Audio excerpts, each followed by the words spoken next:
తూర్పుగోదావరి జిల్లా గోపాలపురం మండలంలోని వివాదాస్పద భూములపై జిల్లా జాయింట్ కలెక్టర్ చిన్నరాములు సుదీర్ఘ విచారణ జరిపారు. భీమోలు గ్రామంలోని జమీందారుకు చెందిన ల్యాండ్ సీలింగ్ భూములపై 50 సంవత్సరాలుగా కౌలుదారులు పట్టాదారుల మధ్య వివాదం సుప్రీంకోర్టు పరిధిలో ఉంది. అయితే గత వైసీపీ ప్రభుత్వ హయాంలో కొందరు కౌలుదారులు సుమారు 160 ఎకరాల భూములను అమ్మేశారని ఆరోపణలున్నాయి.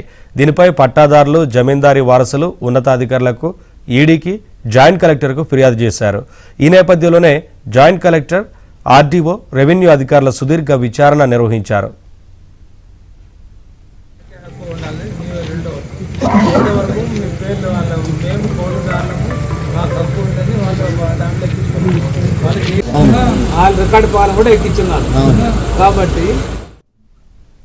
పట్టాదారులను, జమీందారీ వారసులను విడివిడిగా విచారించి వివరాలు సేకరించారు. అనంతరం అక్కడ నుంచి వెళ్తున్న జాయింట్ కలెక్టర్ను పట్టాదారులు తమకు న్యాయం చేయాలంటూ కోరారు. ప్రభుత్వం అందరికీ న్యాయం చేయడానికి సిద్ధంగా ఉందని, ఈ విషయంలో ఎటువంటి అపోహలకు వద్దని జేసీ తెలిపారు.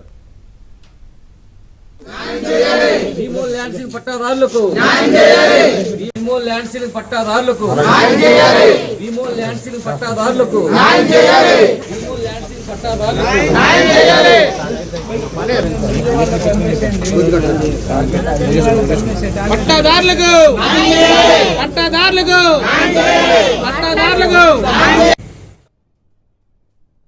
2023 ఆగస్టు తర్వాత ఆ యొక్క ఆర్డీఓ, కొవ్వూరు, ల్యాండ్ సీలింగ్ అనే పేరు బదులుగా ఆ సర్వే నెంబర్లన్నింటిలో కూడా ఒక 5 మంది పేర్లు నమోదు చేయడం జరిగింది.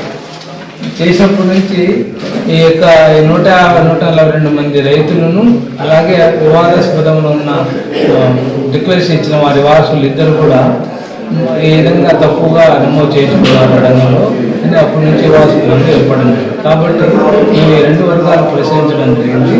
ఆ ల్యాండ్ సీలింగ్ అంటే అడంగంలో ఎవరు పేరు ఎక్కించుకున్నారో వాళ్ళని కూడా తదుపరి విచారణ చేసి వాళ్ళు ఏ బేసిస్తో అప్పుడున్న ఆర్డీఓ గారు, అప్పుడున్న తహసీల్దార్ గారు ఏ ఆర్డర్ తీసుకొని కోర్టు ఆర్డర్ లేకపోతే అవినీతికి చేశారా, న్యాయంగా చేశారా అనేది వాళ్ళని కూడా